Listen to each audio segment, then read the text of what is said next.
What's up, guys, and welcome to another episode of the 5-1 Formation podcast. Today, it's me, George, and Tommy, and we're going to be covering Bundesliga and Premier League action. Tommy, good to see you from a distance. Yes, sir. We're not Unfor- stopping. yeah, we ain't stopping, but unfortunately, this is the reality. This is what it's come down to. In case anybody doesn't know, Montreal and Quebec have been are in code red, so we can't see anybody but ourselves in the mirror. But anyways, that's that. We're just trying to do what we do. We're just trying to like give the best content that we can, even though we're not together. It sucks, like because I would Yep. 100% much prefer to be with the boys doing it together. I'm sure you're on the same boat. Oh, yeah. I don't like this. It's what we have That, to do, but I'd rather be with my boys in the room kicking ass. that's it, man. All right, we're gonna jump right into it with some Bundesliga action. A lot of interesting games and a lot of ups and downs as usual. Yep. But we're gonna go right ahead with the reigning champs with Bayern Munich, just making it Yeah. 4-3 against Hertha Berlin. Yeah. And who else to fucking save the day? Your boy Robert Yeah. Lewandowski scoring four Lewandowski. fucking goals. Any I comments about it? Yeah. It's just I don't want to put down Bayern too much because we know that they're a powerhouse team, the best team in Europe, hands down. But the past couple of weeks, they're showing that they're not up there. Like they've been slipping a bit. But I'm not putting them down because fatigue plays a big part. I have a feeling fatigue. They played a lot of soccer last year, a lot of competitions, won all the competitions that they're a part of. So the past 2 weeks haven't been up to their standards, but hey, they come away with another with a back to the winning column because last week they slipped up against Hoffenheim, losing 4-1, but now they win 4-3. Like my boy George said, inches away from coming away with a tie. But who other than Robert Lewandowski to score in the 93rd minute penalty shot, taking the win 4-3. And by the way, he scored all four goals, George. Yeah. He's 32 years old. There's no stopping him. So how many goals do you think that he's gonna finish this year? Let's just make it simple in the Bundesliga. In the Do you think? Bundes, strictly Bundes, Yeah. the 30 ballpark again. Oh yeah. You think he's gonna hit 30? Yeah, because I know when this team becomes in dominant form again, he's just gonna be bagging all the goals. Oh, for I have a sure. feeling he's gonna be in the 30 margin mark again. What about you? I think he'll hit around the 25 goal range. I don't think that's terrible to nonetheless. I It's still not. think 25 goals in a Bundesliga season is Yeah. fantastic. Hmm. But I'm not saying he's gonna slow down, but I'm saying maybe in general, Bayern are gonna be an easier team to beat rather than last year. Well, not easier, but I know what you mean. it won't be a walk in the park for them, kind of thing, if you No. understand. Yeah. Because they've showed some weaknesses in the defense. They've shown that they've had like these like mental collapses during the game, Yeah. and they're showing some signs of weakness, like you said. It Hmm. could be fatigue. It could be not rotating the players enough. Yeah. But yeah, they still got the job done. They still get the 3 points, and every 3 points that you collect in the beginning of the season, especially, Yeah. is super, super, super important. Yeah. So Especially the way the table looks now in Bundes, yeah, that they're sitting fourth with 6 points. So yeah, that's not Bayern Munich standards. But even last season, they started off a bit rocky, and then you saw the rest is history. They went on a dominant train, and there was no stopping them. for sure. I really think that Hansi Flick has this team, like I've said before, working very well together as a unit. So I don't think it's a question of either the coaching. I Hmm. really think maybe it's just, like I said, these little mental lapses and maybe fatigue. Yeah, for sure. I So agree. speaking of one of the Bayern players, Leroy Sané is out for 2 to 3 weeks with the same knee injury that he had previously in last season with Man. Um, It's a what are damn your shame. thoughts on that? It's a damn shame. I thought this year would be the year that he probably gets away with no injuries. That's what I wanted. I wanted a Leroy Sané going home, playing for his Bayern team with no injuries, playing every game. But oh man, it's just a shame when you find out that it's the same knee that he injured in Man City. So they're looking around 2 to 3 weeks he's gonna be out of commission. So it doesn't really hurt because this week is, as everyone knows, it's international break. So he should be missing around 1 to 2 games, which is not a big hit, but still sucks for him, man. It's a shame. Sucks for him, but we did see our Canadian boy play the left mid position, which was very interesting to see. Yeah. But if anything, that's more of his natural position because he is a winger by nature, or that's his preferred position. Yeah. It's just he got put into the left back spot when he came to Bayern Munich, and he's done fantastically. Oh man. And I'd like to see him more in a offensive position. I'd like to see what he can produce. So do I, because I find he brings a lot more offensively, but we all saw what he could do defensively. Murdered it. But I agree with you, George. I find we're going to see a more exciting Davies up top. Can't wait. Yeah, neither could I. All right. Moving right along with Dortmund. And another team, too, that seems to struggle. But this week, they came up with a against Freiburg. And again, just the younglings doing what they love the most. Erling Haaland getting a brace.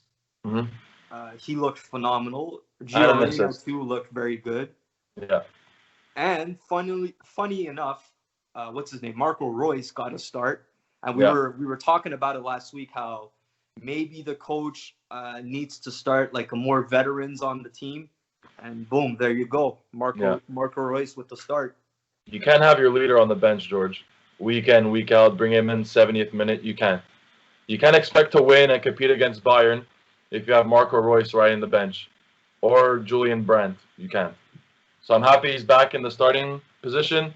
And look what happens. 4-0 win. Comfortable win. But you expect a big team like Dortmund to get this win against a Freiburg team. You know what I mean? Don't get a one-goal game, 2-goal. You have to put them out of commission. 4-0, kill the game, be dominant. So good for them. For sure. All right. Next up, we have Hoffenheim. Coming back from beating Bayern 4-1 last week, they ended up losing 2-1 to Frankfurt. So is this a question of being inconsistent or the Bundesliga showing inconsistencies? Like, what are your thoughts on that? From what I saw last season, it's not specific teams, it's the whole league. You see these teams on a strong roll and then just fall off. Dortmund, you see it do it within months. They'll go on a really good streak and then drop games against teams that they shouldn't be. Yeah. Leipzig, same thing. Mönchengladbach, same thing. Bayern, the first half of the season last year, same thing. I find these teams just have to be consistent. Look at Bayern. Since the start of 2020, you saw them killing games, being consistent, being dominant. Every team should be like that, and I find Bundes last season showed a lot of spells of inconsistency. Oh, for sure. And speaking of Leipzig, like you said, they're in first place, even though the season has just started with 7 points, and they're ahead of the Bavarian Giants and the champions, Bayern Munich. So do you think it's going to be a toss-up between Leipzig, Bayern, and Dortmund? Like, what are your thoughts? I'm going to be honest. When we made a prediction for the Bundesliga season, I wasn't talking high on RB Leipzig because I saw that they lost Timo Werner.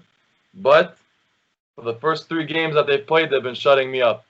But the thing is, I'm not putting him on a pedestal yet because, like I say many times, and like my boy George knows, it's a long season. Definitely. If they could keep this up, which I don't think they can, and especially with Bayern and Dortmund now starting to wake up again, but good on them. Good on them. They're doing this without Warner, bro. Just think of it. They're doing this without Warner. Doing this without Warner, and just a reminder for everybody, they played Schalke, and they won 4-0. and this is the team that previously got destroyed by Bayern Munich 8-0. Yeah. So maybe Schalke is not what they used to be. They might seem to be like a poor side. Yeah. But good for Leipzig for taking advantage. They did lose their best player in what's his name, Weston McKennie.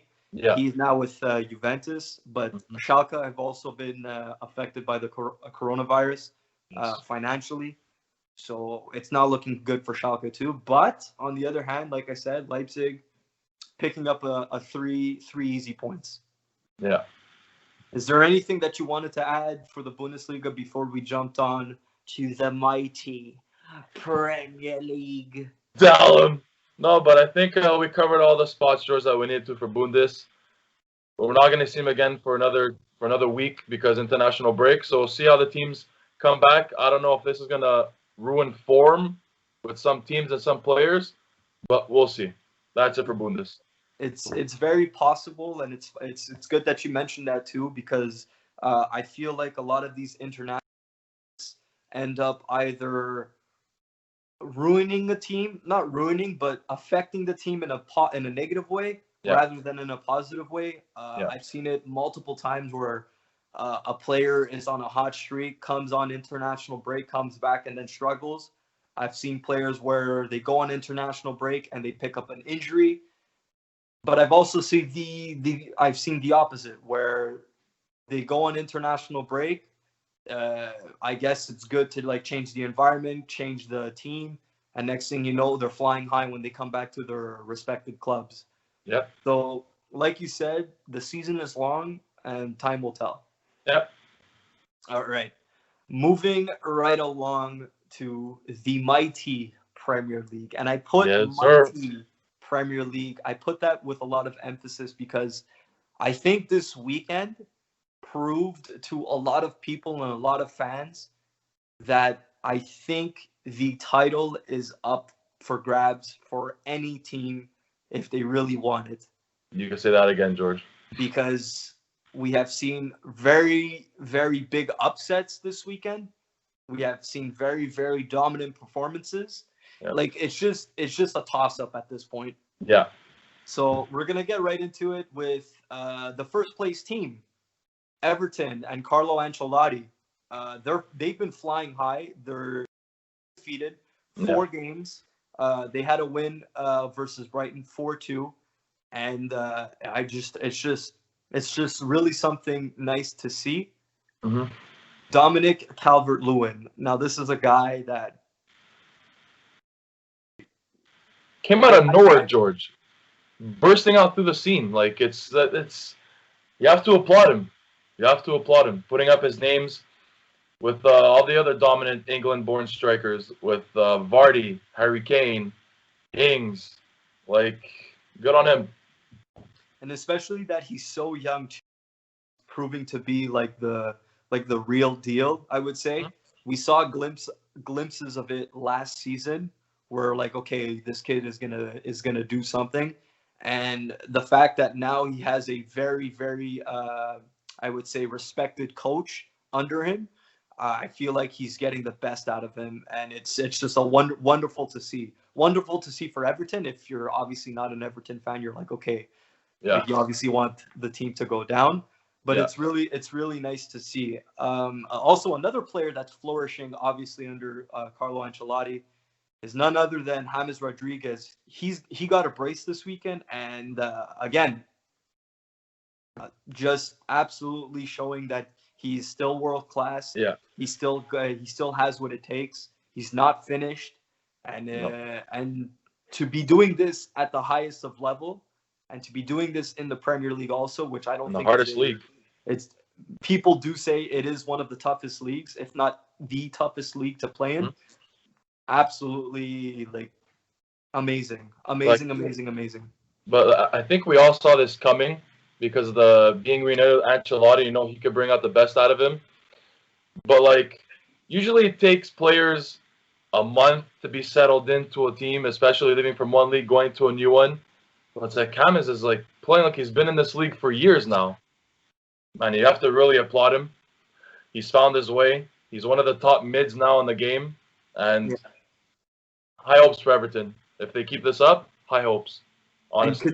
and considering that they didn't have much of a preseason either because of the No. scheduling and COVID, it's really remarkable what Everton are doing right now.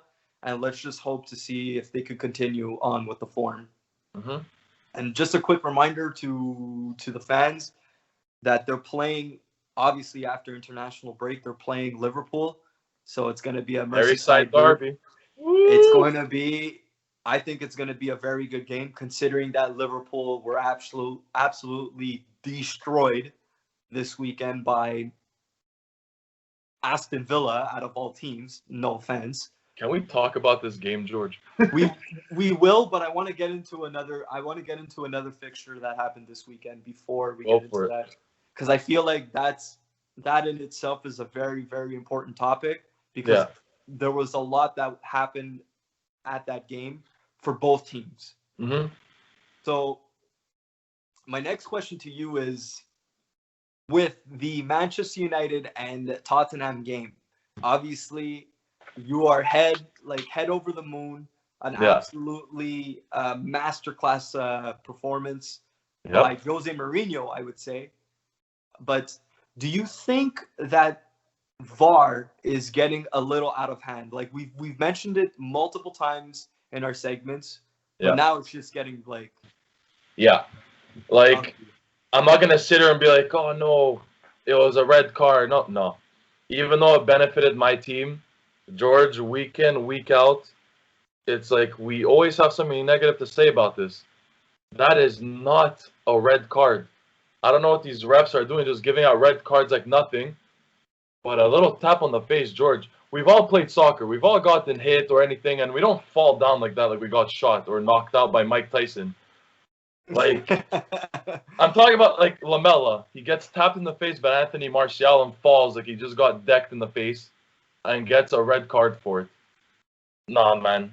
Something's got to change because that is soft. I don't know what's your take on it, George, but it's a joke. Listen, I agree with you 100%. I don't think one player should have been penalized for that incident. No chance. For me, minimum a yellow for both. That's what I would have done if I was in the referee's shoes. Mm-hmm. But yet again, you don't know what the referee is thinking. You don't know what he saw. There's like so much stuff. But the thing is that you have VAR and you're not using it properly, like the way it was like meant to be. Yeah. You know what I mean? Yeah. So that's one thing. Now let's talk about the game itself. Yeah. 6-1 against Manchester United. Give me your thoughts. What do you like? I'm not, because I was gonna come up with just shitting on Man U, like how their players didn't look like they belonged on the field. They look lost, not playing in position, doing bad mistakes. But I'm going to put that aside. I'm going to start praising my boys a bit, because this week has been tough.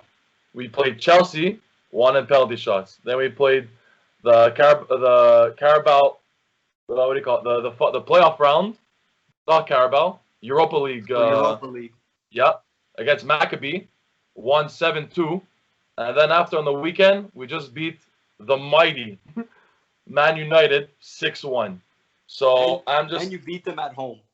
And we beat them at Old Trafford, tying their biggest loss over there to Man City years back. But, man, Mourinho, you see what happens when you give him a team, George? When you believe in a system, I know we say it's falso football, but when you back your manager up, you get results. And this is it. Levy's finally backing up his manager. Look at the signings that we've done.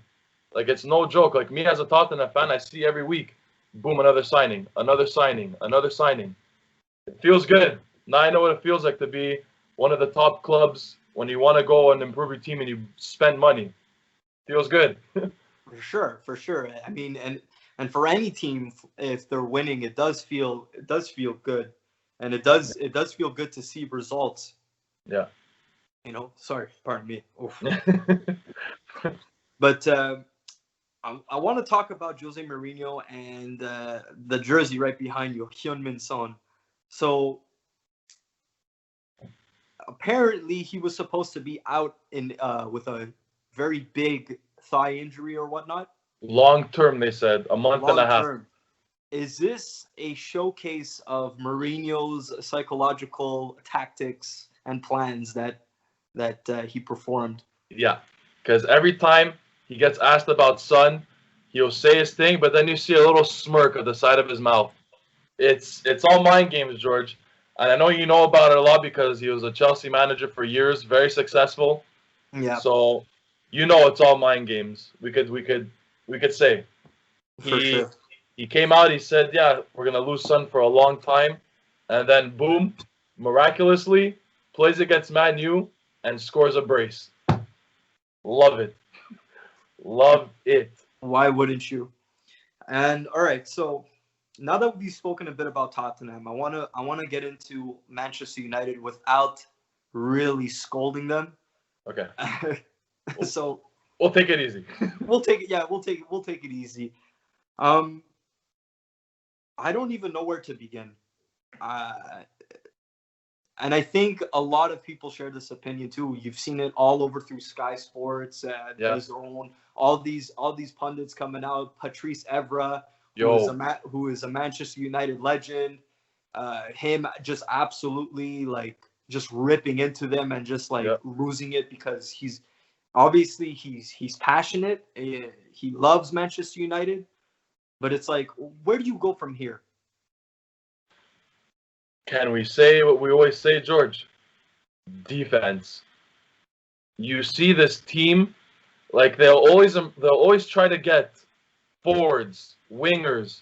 They'll try to improve their scoring, but that's not the problem. When you have Harry Maguire as your captain, George, like it's sad.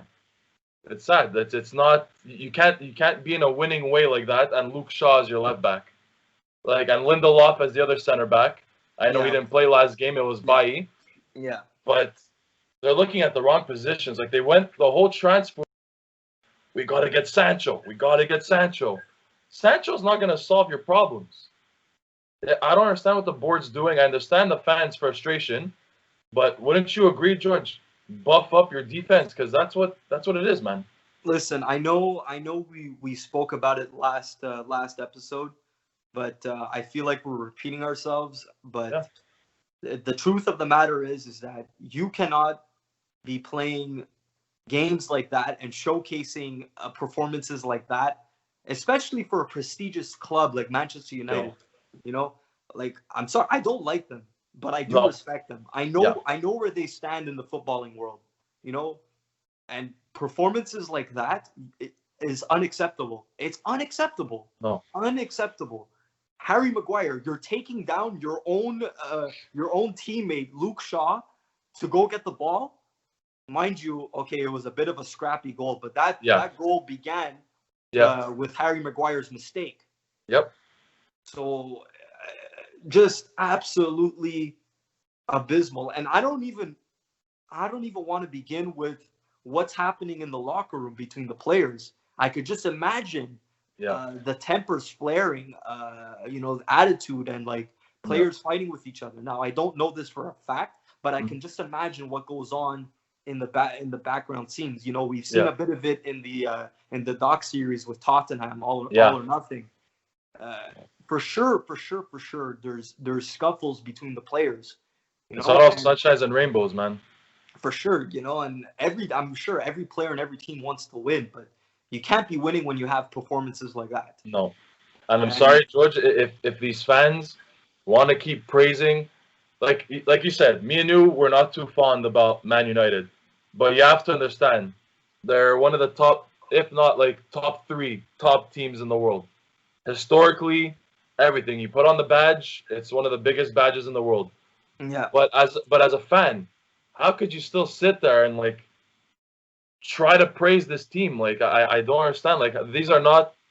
You can't be the mighty Manchester United and be happy placing 3rd in the table. That's not the winning way. That's what Evra, Keane say year in, year out. Their mindset and their mentality isn't there, George. I don't know what to say. We it's week in, week out. We talk about how to improve the team, what has to change. and they don't do it. I don't get it. I don't understand. For me, it's just a matter like another thing that I don't understand is that uh,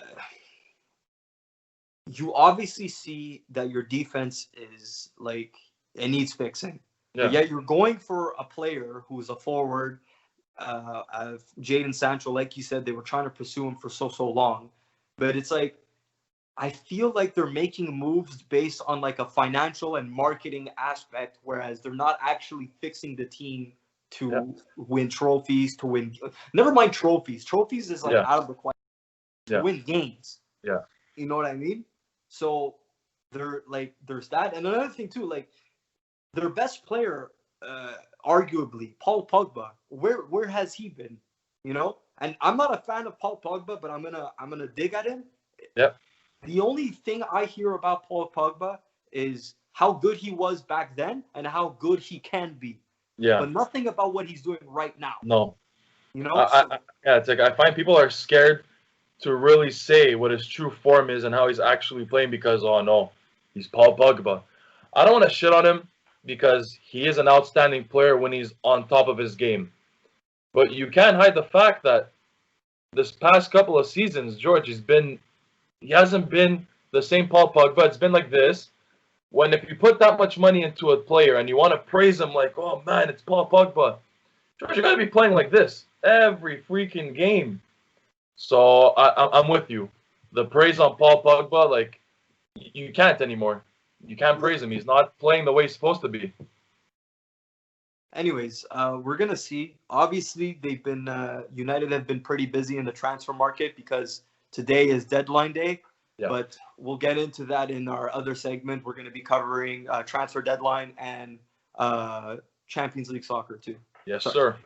So from one Manchester team to another, we're going to look at City real quick and getting a draw with a newly promoted Leeds. Now Leeds have been quite impressive so far, but another team just not making it happen. I don't know. And for not for anything, I feel like City have more to prove because of the huge signings that they've made, because of like of the defense they keep bolstering up every window practically. Yeah.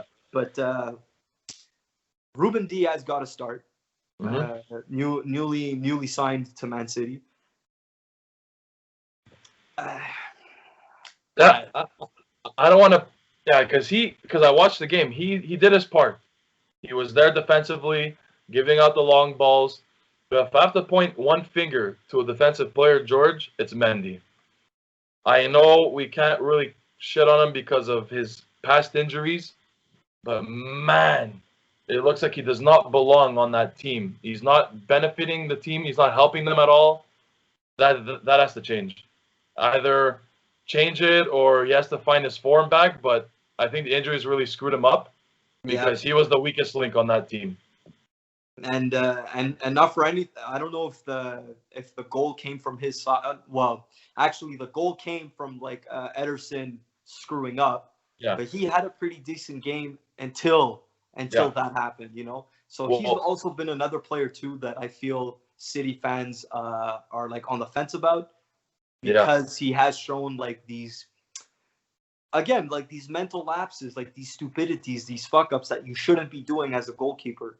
Especially our boy Alex says it enough about how he really feels about Ederson's play. But for Man City, if you want to be that top team, which they have been, they've been dominant, 2 titles back to back. But you can be dropping points to a newly promoted team like Leeds. I know Leeds have been showing promise; they've been doing good. But for Man City, like Alex said, it was just a poor performance. That's all you have to say. It just wasn't their game. So now their record is the first 3 games is 1 win, 1 draw, and a loss. That's not a form that Man City fans are used to. Listen, it's definitely not the best, but you have to consider that Man City are down 1 game to compared to other Premier League teams. They've only played 3, and other Premier League teams have played 4. And I feel like that might be a determining factor later on in the season. Yeah. For sure, it's going to benefit them. but we'll see. Like we said, time will tell, and yeah. All right, So so it's just an moving off right game. along. That's it. Yeah. So we see Tottenham defeat United 6-1, and we're, PL fans, football fans all around the world were like absolutely amazed seeing a crazy game like that. And then moments later, or I can't even describe to you You what can. I saw. You can. The reigning champs, Liverpool, losing 7-2 to Aston Villa. And let me How remind you, How many did Villa score? 7. and just a quick reminder, Villa were on the brink we're of so regulation. close. We're so close of getting relegated last season. Sorry. My bad, I screwed up the word. That's okay. My bad. They were so close to getting relegated, and then they do this to the reigning champs. Yeah. I'm like lost for words. I don't even know what to say. There's not much to say. Just everyone's in awe. The whole soccer world's looking at this and said, "What the hell happened to Liverpool losing 7-2 to Villa?" Like, it's just, oh man, it's not a great start for Liverpool because you saw the game one, they won 4-3 against Leeds, conceded 3, and now you lose 7-2 to Villa. It's been rocky for Liverpool. Listen, I will say this, that what's his name? Becker didn't play. I think he's injured, and he's going to be injured for a while. 8 weeks. 8 weeks. So Adrian comes in between the posts. Obviously, you can't pin it all on him, but there were a lot of mistakes that he did that really costed the team. Yeah. Sadio Mane didn't play either. No. But the rest the rest of the team was there, though. Yeah. You buy Diogo Jota for a reason, for reasons like that. Yeah. Nothing. I think it's more Aston Villa exposing Liverpool this year. So Jack Grealish, this guy. What a stud. What a stud. I think he's going to stay there one more year, and then that's it. If he continues the way he's playing, there's no way he's staying. There is no way. My guess is Villa has a good season this year, and if he keeps up this form, teams are going to come knocking at his door. Big clubs. So I find it hard for him to say yes to another year, especially if big clubs come wanting to take him. But yeah, this guy's a stud, man. Look what he's doing with a team like Villa. Put him on his back. 5 points. Yeah. A brace and 3 assists. Against Liverpool, George. Can we say it again? I know. It's remarkable. Another player, too, now. Ollie Watkins. Now, this young lad came from Brentford. Okay, so he came from the Championship League, right? Mm-hmm. Record signing for Aston Villa for around 38 million pounds, I think, or $1 million. I'm not too sure. But coming in and scoring 3 goals against the defending champs, like, what a game this kid had! Imagine, put yourself in Watkins' shoes. You got to start against Liverpool, and then you do not expect yourself to score a hat trick.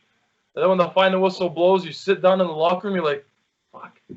Just scored a hat trick against the defending champs." Oh, for sure. He must be. Listen, on line right now. I will say this now. I feel like Aston Villa have made some very good signings this year, because I think they did realize, like, listen, we can't afford to do the same thing that we did last year. They've made a lot of mistakes. They're a decent side, but I think they're a team that's learning. So another signing that I want to talk about is Emiliano Martinez, who is the backup goalkeeper for Arsenal, who just recently signed with them. And he's looking amazing too, obviously winning 2 trophies with Arsenal. And he was the main reason, George. He was one of the main reasons on why they won the FA. Great goalkeeper. Happy for him to get the starting position at Aston Villa. Good on him. So I mean, kudos on Aston Villa, but now this is the part where I feel like because this happened, the title race has just opened up completely. Oh, big time. Big Because time. I don't think a 7-2 loss on Liverpool's if you're looking at Liverpool's side, I don't Yeah. think a 7-2 loss is a slip up. No. So, like 7-2, like That's also that's like we said. Now, like I said a couple episodes ago, teams know Liverpool's play right now. They know what they do. They've seen the tape. Teams are starting to figure them out. This won't be another dominating year. You said it also yourself. You're not going to see the same dominance from Liverpool this season, and that's it. Teams are figuring them out. I think the title race is up for grabs this year. We said EPL is going to be a lot more closer for the race, and I'm excited for it. Oh yeah, Very excited. And I can't wait to watch more. A little disappointing that they're on international break, Big but time. it is what it is. And by the way, we didn't talk about a former Blue scoring a goal also. Ross the Boss Barkley Oh with yeah. a goal against Liverpool in his Aston Villa debut. I was seeing it all over Twitter. People saying that like it was all like initially planned by Frank Lampard. They're like, send him out on loan just before the Liverpool game so they could do that to Liverpool. I thought honestly, congrats to him. I think he's a quality player. He was a quality player even with Everton.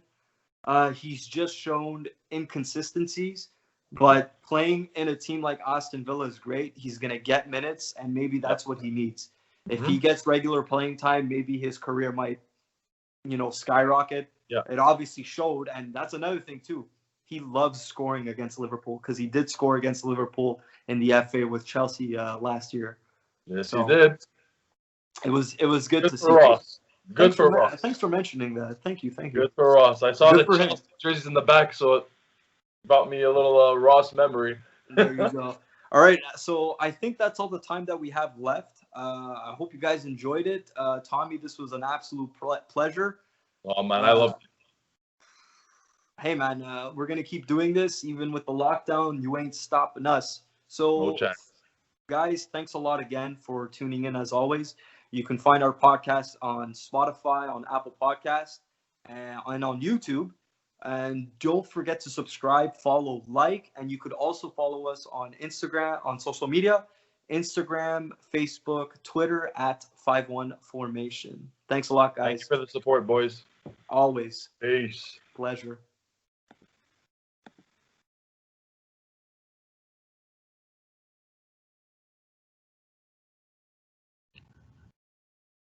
What is going on, guys, and welcome to another episode of the 5-1 Formation podcast. You're listening to a double segment, La Liga and Serie A. My name is Alex Carabazos. I'll be your host for today. I'm joined by Antonio. Say what's up. What's up, man? Everything going good? We're here in lockdown again. Well, whatever, code red. So we ain't allowed being together in a house. So unfortunately, shit Skype. That's it. And it's gonna be like this. Yeah, it's gonna be like this for a little while. Yeah. Sorry to cut you off. No, this is how it's gonna be, though. It's gonna be us cutting each other off the whole fucking way. We gotta give content to our fans, so we gotta do what we gotta do. Oh yeah, you know we gotta get this done, man. We're not gonna stop as long as there's league still in action. We're Absolutely. Let's get right into it, though. So we're gonna start off with La Liga. So Real Madrid disappointing against lower table teams, it seems, and they get 2 wins, but only 3 goals against Valladolid and Levante. The second goal against Levante came very late from a Benzema goal in the 95th minute. But from what I saw, I was very excited to see that Asensio got a start alongside Benzema and Vinicius. So the second I saw that, I said, wow, this is a very strong front three. But the question here is, should Zidane be concerned about his attack? Listen, you got to take the positive out of both games. They got clean sheets. But once again, they're against lower table teams. Levante and Valladolid, man. It's not impressive wins, to say the least. You want to see a juggernaut like Real Madrid crush these teams, at least 3-0 each. And like you said, man, it's all like they had, like they didn't have players up top. They had their veteran Benzema both games, Vinicius and Asensio that got the start last game against Levante. So as I could see over here, man, last game, Real Madrid, they got 13 shots total, but only 3 hit the target. That's not impressive numbers over there. So if I am Zidane, I am a bit concerned. Why isn't my attack clicking? Is it me? Should I change tactics, change formation? I don't know. He's got to question these things because they aren't impressive wins. You know? I definitely agree with you in the sense where, because he has that firepower now with Vinicius and Asensio coming off the flanks, they should have been able to put more goals. So I think there is something missing, and they're looking for it. And that's why I keep kind of saying how Hazard was supposed to be that guy. And I keep kind of shitting on him a bit. Maybe I do it a little too much. But that's exactly what they're missing. They're missing that when Hazard is at the top of his game, he would be the difference for that. And he would provide that attacking threat for them. Well, let's remind everyone that he is injured. He's going through a muscle injury. They didn't specify what. It's something in his thigh. And, he's injured. And hopefully when he does get back from injury, he could prove that he's going to do better than compared to last year and prove that he could be that attacking threat that they need, So I don't know. Hopefully when he does come back, he does prove everybody wrong. And we'll see what the number 7 for Real Madrid could do, man. Exactly. And let's not forget, he did openly come out and say and admitted that last season was the worst season of his career. And even for me, I'm not the biggest fan of him, but I saw that and I'm like, okay, he's realizing that he's so much bigger than what last season showed and that he could do so much more on the pitch. And the fact that he openly admitted that, it means that he's ready to take on and come back much stronger. Yo, man, that's why I was so excited to see what he was going to do at the start of the season. But he's been suffering with this nagging muscle injury, and hopefully he could come back soon. And like I said, hopefully he could prove to the world what he's capable of in La Liga, in Real Madrid. Absolutely. So we'll be patient enough to see what happens there. Let's move on to another giant in La Liga. So Barcelona had a big test on Sunday versus Sevilla, and they tied the game 1-1. So they failed the test, couldn't penetrate Sevilla's defense after Coutinho's goal. You want to get a bit into that on your side? Yeah, listen, I raved about Sevilla last episode when I was talking about their game against Bayern Munich in the Super Cup, European Super Cup. So we knew that Sevilla is a side not to fuck around with. We knew that their defense is top of the line. And for me, Barcelona was just flat. That's all I have to say. They were flat all game. The reason why we say they didn't pass the test is because they didn't really threaten Sevilla's goal all too much. The Sevilla played great defense. Lopetegui had 2 lines of defense with the defensive line and the midfielder line, and Barcelona was just struggling, man. I don't know what else to say. They came off a win against Celta Vigo 3-0 midweek with a Lenglet red card before halftime.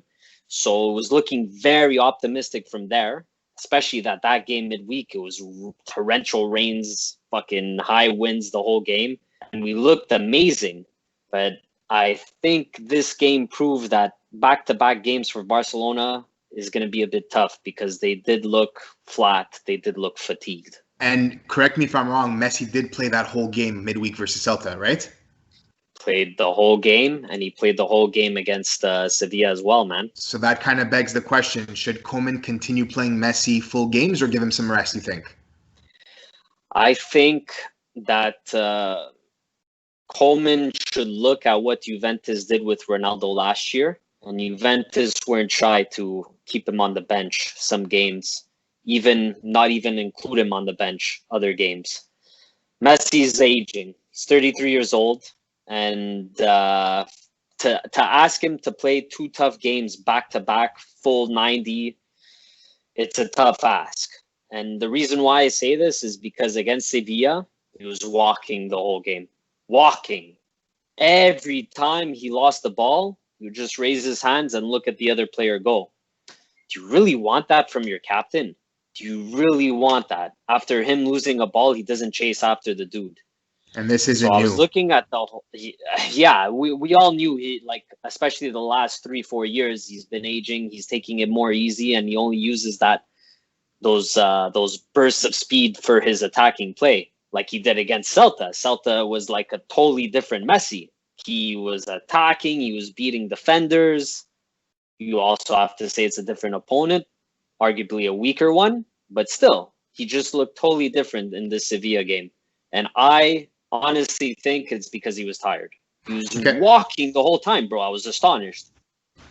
No, that's look, again, like we said before, it's not new to us that Messi has this kind of attitude towards the game sometimes.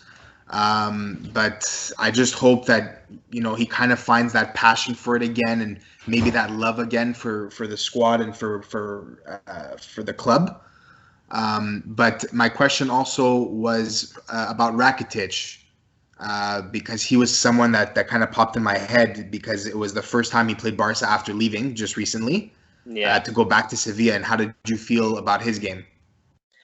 He was all right. He was bossing the midfield, controlling their offense and defense, and no, he had a pretty good game, man. Honestly, I'm so happy for Rakitic. I'm happy that he went back to the club that he loves so much, and no negative things to say about him. It was his first time back in the Camp Nou. He was clearly happy to be back, even though he's on the opposite side of the pitch. And no, nothing but positive things to say, man. And little shout out for Rakitic. He scored late in the last goal. He scored late in the last game that Sevilla had played before the Barca won. So it's nice to see him on the score sheet. And I feel that with Sevilla, he's going to have so much more opportunity to get that production because he's going to be playing every week. Yeah. He's playing if not the full 90, he plays at least 60, 70 minutes, and he's going to get that start every single game. Absolutely. Every single game. Absolutely. So there's no doubt that I think him and the rest of the Sevilla squad, alongside Lopetegui as coach, they're going to do great things, man. I think they're going to surprise a lot of people in La Liga, and I'll say they're going to be the dark horse in the Champions League, man. Because the thing with Sevilla, the first thing that comes to my mind now when I think about them is their loss of Sergio Reguilón to Tottenham, and he was such an integral part in their squad last season and how strong they were. So that's where I'm kind of curious about the squad. I want to see how they're going to do without him. I want to see if he was that important to them. Yeah, Reguilón and Banega as well left the team. He was an integral part of the midfield. I mean, Sevilla did replace that left back position with Acuna from Benfica, if I'm not mistaken. Anyways, we could check that out, but I know he came from Portugal. And listen, just not the same player, man. He doesn't provide nowhere near the same creativity as Reguilón did on that left back position. So you're going to see a big change there on that flank, for sure. So we'll keep an eye on Sevilla definitely as they continue to try and climb up the ladder. Let's move on to another squad that we were maybe a bit too excited about. So Atletico back to their boring ways. 0-0 ties versus Huesca. Correct me if I'm wrong if I pronounced that horribly. Yeah, Huesca midweek. Huesca midweek and Villarreal on Saturday. So Luis Suarez did get the start in both those games. But my question is, were we too quick to say that this season was going to be different compared to last season for Atletico, or is this just a bump in the road? I honestly thought Suarez in the squad would be providing that attack that they were so desperately missing last season. But these two games, listen, against Villarreal, you have that excuse. They're also fighting for a top 4 position. Of course, they're going to try shutting down at Atletico Madrid. But, bro, listen to this. Atletico Madrid versus Villarreal had 13 total shots. 0 fucking balls on target, bro. How do you want to score? How do you want to score like that? I don't understand. I think we did get a bit too excited, and I think it's going to be the same story as last year, man. 2 back-to-back ties, 0-0. And one of them was midweek against Huesca.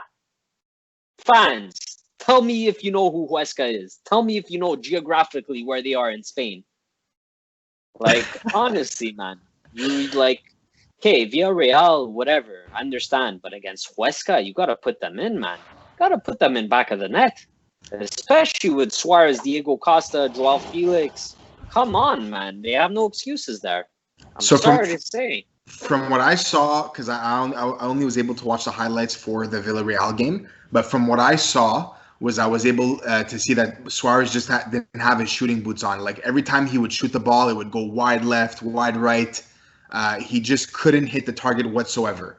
So it could be just a bump in the road, and that they're gonna, once he finds his shooting boots, they're gonna kind of just go on this crazy streak. But I think I'm being a little too optimistic with Atletico, because we have seen them in the past where we get excited for a bit and then they just kind of let us down with just an insane amount of ties. I think last season they got like 10 ties in the entire season. I think more than that, 14, bro. Yeah, and if not more than that. So it's tough to say right now. I think we're both huge Luis Suarez fans, and we know what he can do. He is a bit on the older side, but he's at a new club now, and I feel like he's a bit rejuvenized in a sense where he can provide 20 goals a season. I really believe he can still do that. So I think it's just a matter of time. Yeah, I have no doubt in my mind as well that he could definitely hit that 20 mark. And hopefully for him on that personal level, it is just a bump in the road. He had a shit week. You know, he couldn't get them on target. But what I have to say is that guys like Joao Felix and Diego Costa, when Suarez isn't putting them in the back of the net, they got to step up, man. Come on. Diego Costa came off the bench against Valladolid and Villarreal. They got to step up. Yep. You know, they're fresh legs against an opponent who's been playing already 60 minutes at that point. And, like, come on. You gotta help out Luis when he's not on his game. You know what I'm saying? I agree. And you're right, because in a sense where last season when Diego would come off, maybe there wasn't someone like Suarez, obviously, that would come on and provide that pressure. Whereas now they have Diego Acosta and Luis Suarez both providing the full 90 minutes, their absolute best, or at least that's what we think that they should be doing. And I think that's what you're trying to say, is that when Diego came on, maybe he just wasn't able to hack it. You know what I mean?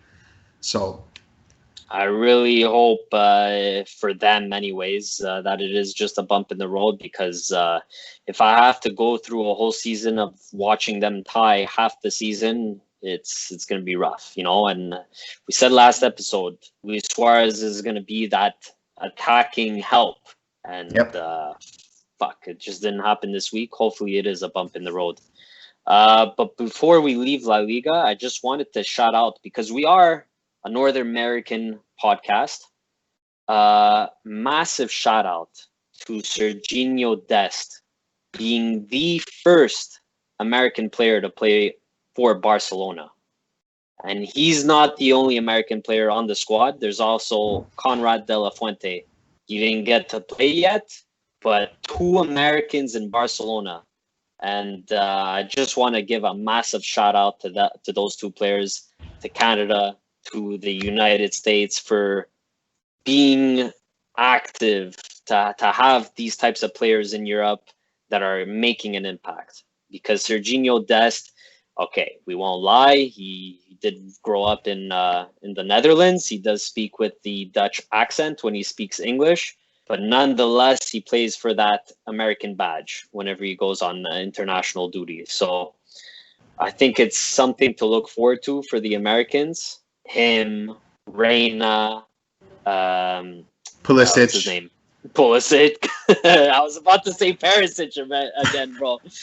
You saved me there. I think Weston McKennie is one of them too.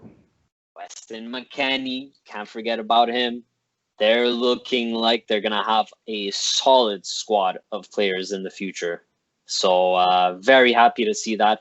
Very good for North American soccer. And yeah, Serginho Dest, man, came on for Jordi Alba, played left back out of position, usually plays right back. And he impressed, bro, for those couple of minutes. He impressed me. He's looking good. I'm happy. I'm happy to hear that. And I think that was the best way to end off the La Liga segment. So let's get right into the Serie A segment of this episode. Yes, sir. So Juventus versus Napoli. So Juventus versus Napoli. The game was put to a halt because Napoli, the squad, did not show up to the game due to certain players catching COVID-19. And it was just announced 9 hours ago that Juve Napoli, or the decision for that game, was postponed by a sports judge. So right now it's kind of up in the air, whereas it's either going to get postponed to a different date or it's going to be Napoli forfeiting, and then they're going to lose 3-0 on the standings, essentially. So do you feel as if Napoli deserve to be handed the 3-0 loss due to this, or should the game be postponed?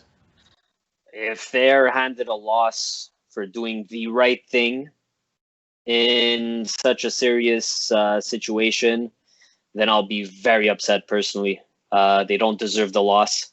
I think Napoli did the right decision by not flying because, bro, if 2 squad players have COVID, who knows if other players have it in their body as well? You know, obviously nobody else tested positive, but it doesn't mean that they could transfer. It doesn't mean that they can't transfer the virus as well. So I think Napoli made the right decision in not traveling to Torino and possibly infecting Juventus staff, Juventus players. So honestly, if they get a loss for this, then I'm going to have to message the Serie A directors myself, because that's fucking ridiculous if that happens. So there was 2 things I wanted to say when I thought about what happened here with this game. So the first thing that came to my mind is obviously the same way that you kind of approached it, was that it is a smart decision to not go, because you don't know if you could be affecting other people, if you're going to affect others with the COVID-19. Like, you have no idea if you have it, even like you said, they were maybe tested negative, but it's smarter to not fly that day. And they made the right decision, I think, personally. But when you look at other leagues, for example, I want to bring up how Sadio Mane in the English Premier League was tested with COVID-19, as was Thiago, and they didn't postpone any matches. All they did was left them out of the squad. So I think there's 2 ways of looking at it, where yes, it's unfortunate that one of your starting players got the COVID-19, but should that mean that you can't play someone else in his stead, as Liverpool did in their game? So you're saying that Napoli possibly didn't fly because they were scared that they didn't have enough players, type of thing, or like? I'm not necessarily saying that. I'm just saying that if they had the option to do that, like, what do you think could have been the reason? Obviously, they could have went there and like not given a shit, right? But I don't know. I'm not going to turn back on my decision to say that it was the right decision in terms of Napoli staying at home. Yep. And once again, I'm not backing away from saying it would be unfair if they got the loss. That's how I'm going to end it. I'm not going to twist my words. That's fair. That's fair. I agree with you. Like I said, it's just at the same time, they made their own decision. They didn't have to do what Liverpool did and just continue on with the games, obviously. So they made their own decision, and if they stick by it, I'd be happy. Like, you know, it is what it is, and hopefully it just gets postponed, because I personally, as a sports fan, would love to see that game. Yeah, 100%. We'd be robbed of a massive game if they gave the win to Juventus. That's another great point. Like, this isn't amateur football over here, Yep. This isn't amateur calcio. It's professional. And listen, we're in a weird situation, bro, that we've been trying to deal with the whole year. It wouldn't be fair to hand them the loss. Just postpone the game, and yeah. I completely agree. What I wanted to say though, sorry, was Go for it. we'll see what happens to Aston Villa if one of their players catches COVID. Now that you mentioned that, Yeah. so we'll be the judge of that in a week's time or two. So Yeah, because Thiago and Sadio did have it, but they obviously didn't travel with the team. They haven't been around them, but you just don't know if when more tests come out, more results come out, if someone ended up having it on Liverpool, they ended up playing. There's just too many things going on right now. So that's a good point. You never know if maybe somebody caught it from that game. So we'll find out. So Atalanta played Lazio in the midweek. Both fullbacks, Gosens and Hateboer, got on the score sheet, as Atalanta were just too much for Lazio. With only 39% possession throughout the game, they made the most out of their chances. Alejandro Gomez proving to be their MVP, as Josip Ilicic continues to be absent from the lineup. So Atalanta just firing on all cylinders. And my question to you is, can we expect this firepower every single week from Atalanta? Listen, they did it last year. How many games did they get over 3 goals a game? I think this is Atalanta continuing their pace from last season and not letting up. I say yes, we can see this game in and game out from Atalanta. They're one of the most entertaining squads to watch in Serie A right now. And if you haven't watched an Atalanta match, jump on that ship, boys and girls, because they're great, so entertaining to watch. Papu Gomez is Papa. That's all I have to say. But honestly, for them to wreck Lazio the way they did, 4 goals against Lazio. Lazio came top 3 last season, as did Atalanta, right? Yep. Anyways, bro, they can't suffer a blowout loss like this, like against a competitor for top 4. I agree, and I'm gonna stick with you and say that yes, we can expect this firepower, just simply off the fact that in terms of their depth for attacking options, they have one of the greatest groups of attacking players that I've seen in a while. And just off the top of my head, you have Zapata, you have Muriel, you have Papu Gomez, you have Ilicic when he comes back, you have Malinovsky, you have Mario Pasalic. Like, a lot of these guys, just unreal altogether when they play. And even if someone were to say to that question, maybe if one of them drop off, the other guy's just going to come and do the exact same thing that he was providing. So great stuff to see. Don't forget, Atalanta, they, like you said, they did beat Lazio, who's a top 3, top 4 competitor, and it was a 4-1 win. So for me, that tells me that they're just, it's insane. It's nuts. You made a great point by saying, like, if one dude drops from Atalanta squad, another player is going to get their back, and because they play as a unit, right? Yeah. They play so great as a unit. But I do have to say one thing against that statement is that if Gomez drops from the squad, they're going to have a tougher time. I'm not saying they're going to lose, but they're going to have a tougher time getting those goals because he is the master of puppets on this squad. He's the one who ties these passes together, puts in the goals himself sometimes, and he's just an insane player at the moment for the past 2 seasons, man, and this season including. It's very fun to see, man. Very fun. He's off to a flying start this season. He's their captain. He's their heart. He's the heart of the team. I completely agree with you. If somehow, knock on wood, he does go down, I think it would be a massive blow to the squad, regardless of the option. That's a great point that you said. But they're unstoppable right now in Serie A. So we'll see where that goes. Before we drop off, Alex, I just wanted to mention one more stat. Lazio had 14 shots total, 6 on target. So it just goes to show how strong they are defensively as well. They don't only put them in back of the net, but man, they hold it down as a defensive unit as well. Like we mentioned before, it's just their whole squad clicks with each other, and they get it done offensively and defensively. It's wow, man. I never thought I would have said this. Atalanta, a team to watch in Serie. Absolutely. And I think it's worth noting that they're doing all of this with their starting goalkeeper, Gosellini, out injured. But Sportiello is their backup, and he's been just enough, I'll say, to get the points on the board. Yeah. So let's move on. And we're still going to be talking about Lazio here, but not probably in the best way. So Inter Lazio end up drawing 1-1 over the weekend. Lazio, don't forget, with 2 tough games back-to-back in their schedule. First Atalanta, which we just talked about, and now against Inter Milan. And they lose their star player Ciro Immobile to a questionable red card as he appeared to slap Vidal in the face. Any thoughts on that decision? Okay, listen. We say questionable.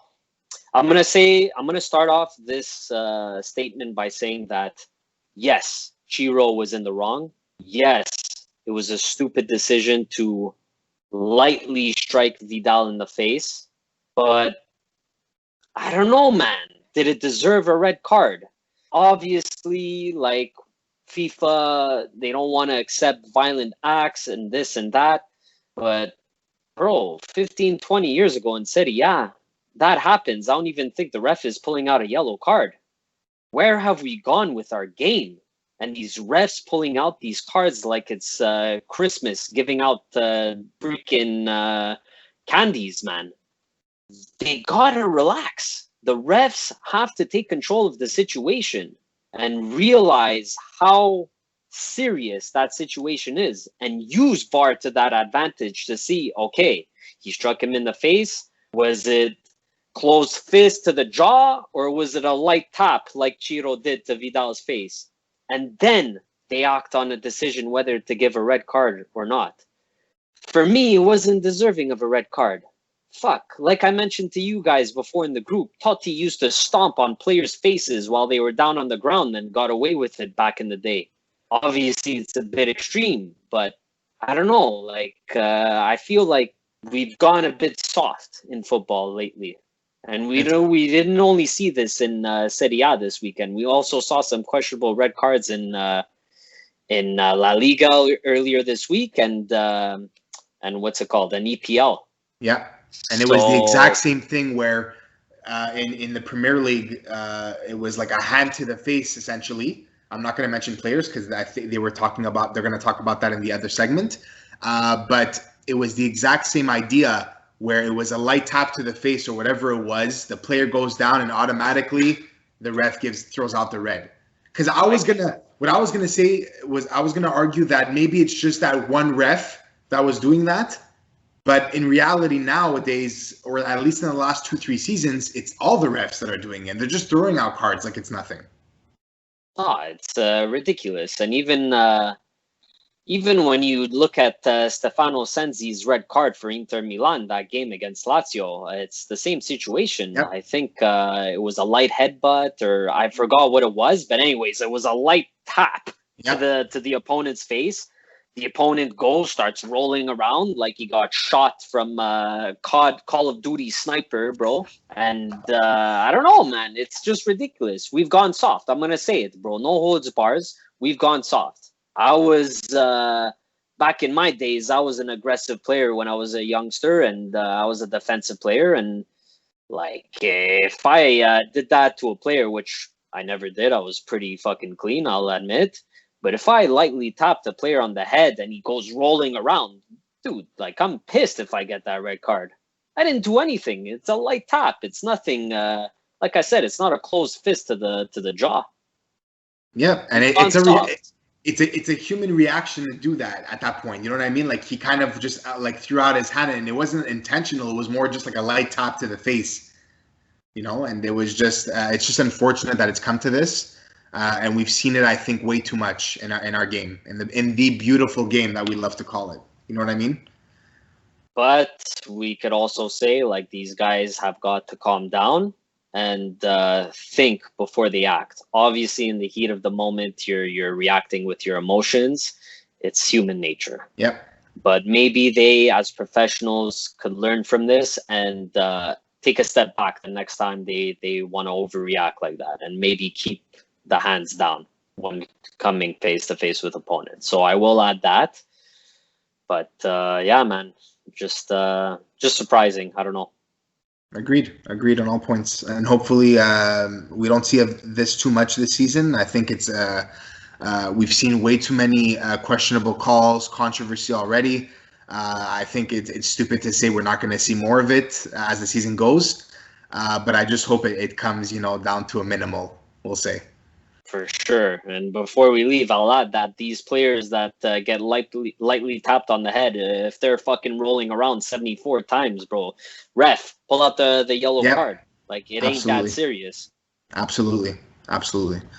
One team I want to bring up before we end the segment is AC Milan. So AC Milan lose Zlatan to COVID, but Rafael Leao steps up in his absence with a brace. So Milan with a big win against Spezia Calcio, and this squad is extremely young. So there's a lot to learn in this team. But from what I'm seeing, they're gelling very well. Their new acquisition of Brahim Diaz over the summer is proving to be an excellent one. He's already made a name for himself in the starting 11. Donnarumma has been fantastic at the back. So can the young squad continue to rack up points in Zlatan's absence? Listen, I'll add this: the squad they faced, Spezia, isn't a top squad. Let's admit that. Yeah. But they got the 3 points. They got 3 goals. They kept a clean sheet. If they could continue doing this against the bottom 10 teams, then they could definitely try to crack a top 6 position, try to get that European spot compared to last year. Yeah, man, they're looking good. I really like the acquisition of Diaz through the summer. He's playing number 10 behind the striker, which you love to see. All the creativity is flowing through him. Also, Leao, the Portuguese, he's incredible. Quick feet, he's pacey. You saw this weekend 2 goals, great finishing. So honestly, I think they could continue up with this pace. Shout out to Tonali as well. Theo Hernandez continuing to score from that left back position. They could continue this. They just got to stay focused. Yeah, and they got to keep the squad intact as well as the years go. Because they can really build something special off the young guys, like you mentioned, Tonali, Theo Hernandez, Rafael Leao, just those 3 guys. If you keep them together, you can build something very nice for years to come. For sure. No disagreement there. So let's remind the listeners that it is international break right now. And I just want to remind them also that the first 2 games after international break are Napoli versus Atalanta and Inter Milan versus AC Milan. So a lot to be excited for when Serie A returns. I think that I'm going to go out of the limb and say I think AC Milan is going to win that game against Inter.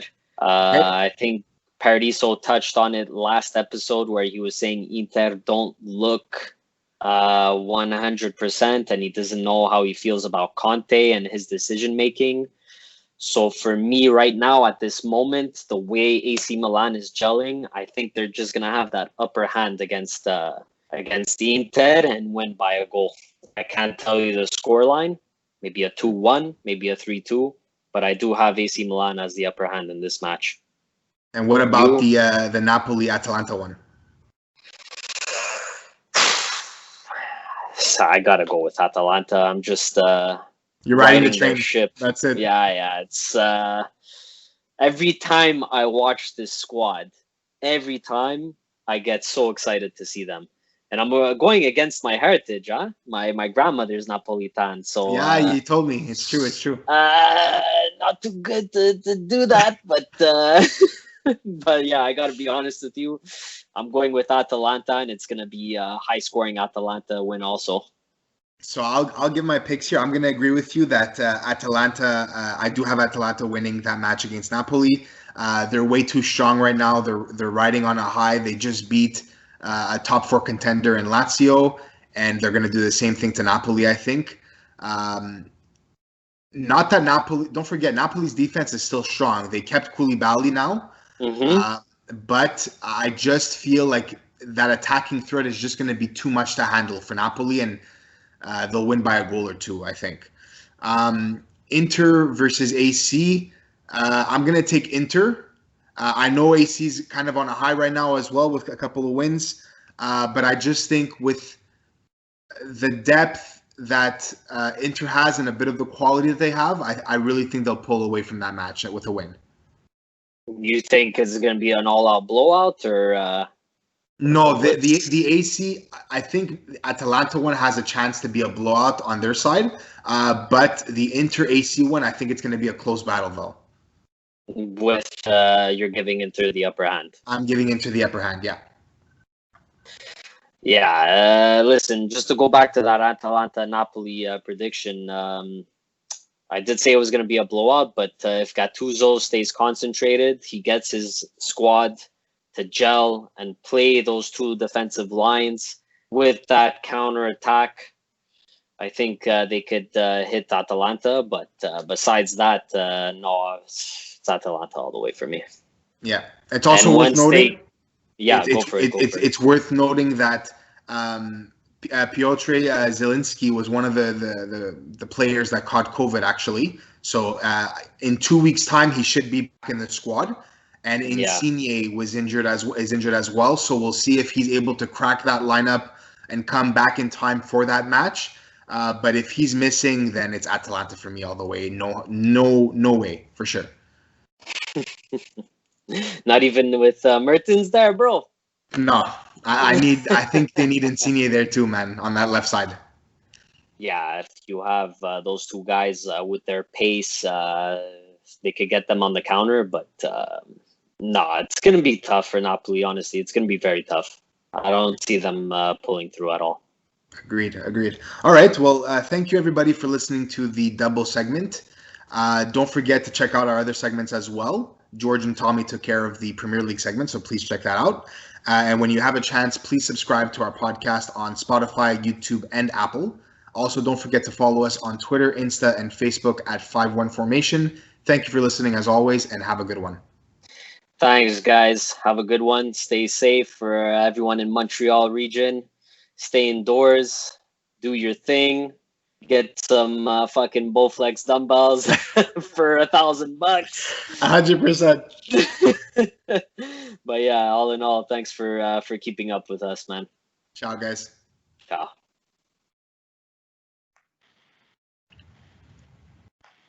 What's going on, guys, and welcome to another episode of the 5-1 Formation podcast.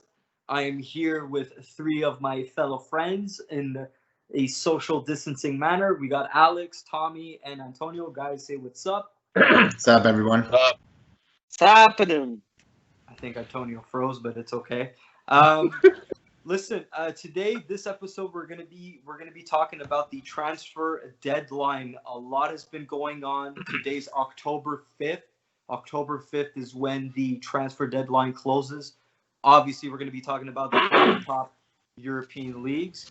So a lot has been going on today, and we're going to get right into it. And we'll start off with Tommy and Tottenham. Yes, sir. So first off, I'm going to talk about Juan Foyth, season-long loan to Villarreal. It's a good deal for them. He's solid, ball-moving defenseman, solid defensively. That's good for him. Next, talking about Ryan Sessegnon, going to my boys at Hoffenheim over there. He wasn't getting any playing time for Tottenham, wasn't going to at all. So it's good for him to go do some work over there. And next, Carlos Vinicius from Benfica. Finally getting a striker that we needed to back up Kane. Scored 18 goals, got 5 assists for Benfica, led the league in goals. Not bad.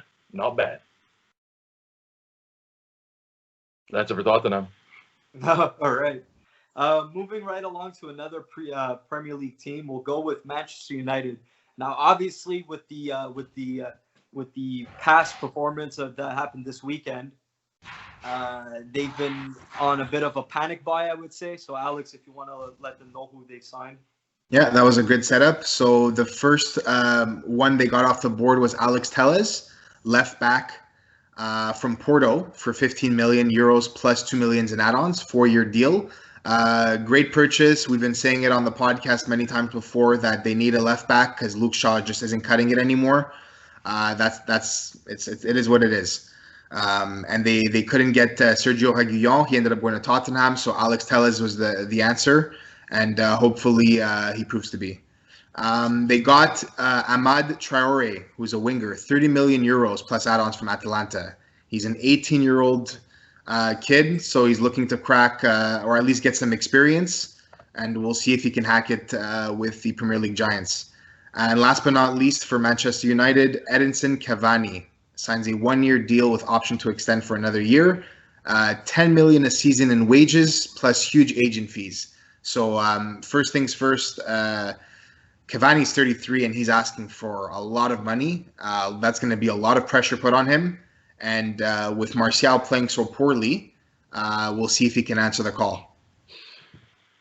And we They do got have a proper number 9, finally. Yeah, they got a proper number 9, but when was the last time he saw the pitch? It's been a while. It's been a while, and he's been injury prone. You know, he's been having a lot of injuries as he's gotten older. But maybe this might do good for Manchester United. All right. Edinson Cavani is definitely laughing to the bank with that contract, man. My God, is he ever. Big time. I don't doubt it. Take it away, George. No problem. All right, next up we have Everton. They signed the center back Ben Godfrey from Norwich, and I guess they're looking to bolster up the defense too. I mean, Carlo Ancelotti has been making these crazy signings and these crazy pulls, and it's been showing top of the league, undefeated so far, and they've been looking great. Another signing that they've made is goalkeeper Robin Olsen from Roma. It's a season-long loan, and I'm guessing that this is going to provide competition for Pickford because, let's be honest, I think if we look at the team in general or as the team in a whole, I think Jordan Pickford might be the weakest link to the Everton team. So maybe this is a strategic move by Carlo Ancelotti. Who knows if Olsen will get any playing time, but we'll see. It's going to be good. All right, next up we have Fulham. And they just got one of my boys, Ruben Loftus-Cheek, on loan for a season. This is 4 years old. Very hard team to crack into, especially with the multiple midfielders that Chelsea have, with the likes of Havertz, Frank Lampard's favorite Mason Mount, Kante, and Kovacic. Jorginho in the mix also. So obviously a very, very hard team to crack into. It wasn't doing him any service playing out of position also, because the games that he has played, he's played either right wing or left wing, and it's not his preferred position. So hopefully he can get some minutes for under Fulham and develop his skills and his ability to be a better player in the Premier League. Antonio, we're going to move on to you with some Spanish signings with Atletico Madrid. Yes, sir. So earlier last week, Atletico Madrid landed Lucas Torreira from Arsenal on loan. 23 years old, defensive midfielder. He's probably going to be the direct replacement for Thomas Partey. Thomas left to Arsenal today on the transfer deadline day for £45 million. Great pickup by Arsenal. Kind of surprised that Atletico Madrid let him go. He is 27 years old, great defensive midfielder, loads of potential, holds the ball well, great defensively, obviously. But I guess with COVID being an issue financially, they couldn't say no to the 45 million pounds. So I think Mikel Arteta is going to use Thomas in the midfield right away, use him to his advantage, and you're going to see it's going to be great for Arsenal. Great pickup by them.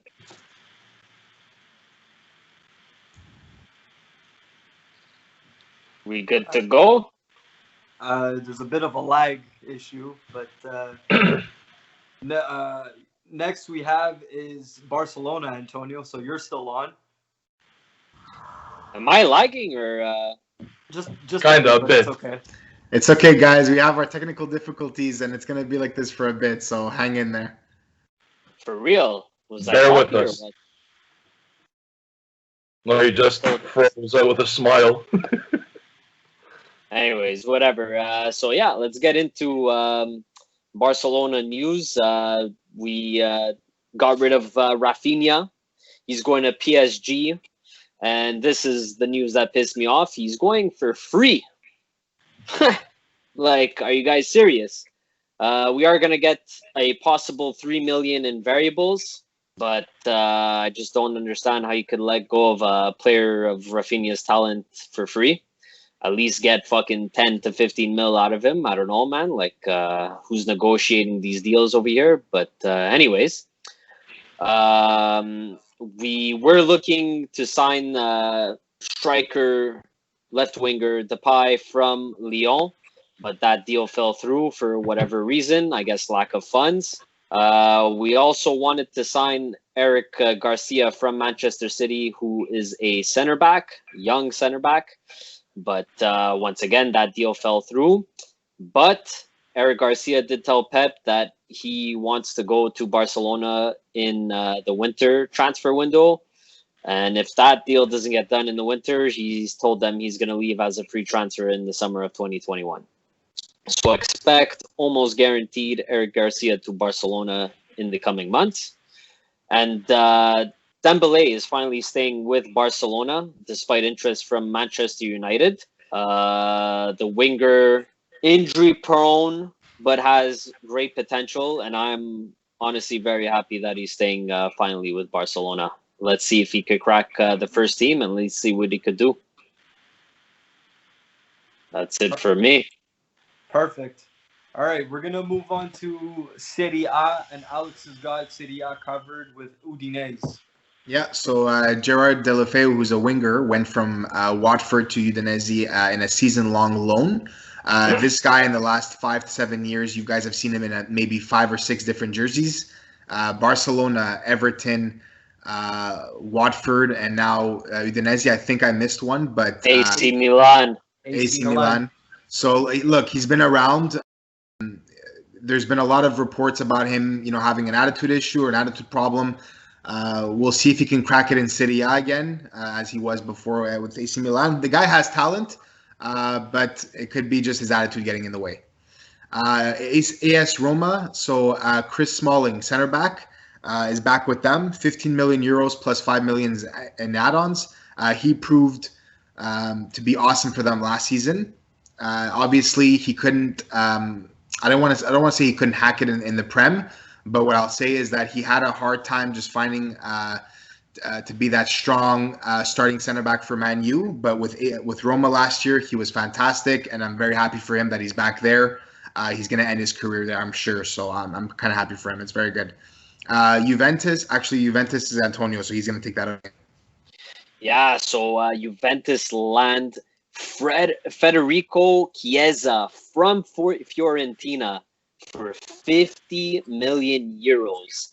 This kid is sick. He's got quick feet, gets by 2-3 defenders, no problem off that wing. Very pacey. Could provide finishing touch, could provide vision. This is a great pickup in terms of for Juventus. And he's looking, I think Pirlo is going to start him right off the bat, and I think he's going to kill it right away. The kid is 22 years old, if I'm not mistaken. I have it right here. Yeah, 22 years old, very young, got loads of potential. and he's playing for Italy's top club. So let's see what he could do this year. Just Good just on to him. add on to the Federico Chiesa move. I know Anthony was talking about it in our personal group chat. He was saying, how is Pirlo going to imply him into the starting 11? And it seems like Pirlo is on the verge of, or he seems to fancy playing with wing backs, three center backs and the wing backs. He is a very offensive-minded player, but from what we're hearing is that he wants Chiesa to be playing that wing-back role. So I'm very curious to see if he'll be able to adapt. You know, he's very young, so he's still because he's young, you still have time to change the player style, the way he plays. So I'm very curious to see what Pirlo is gonna do.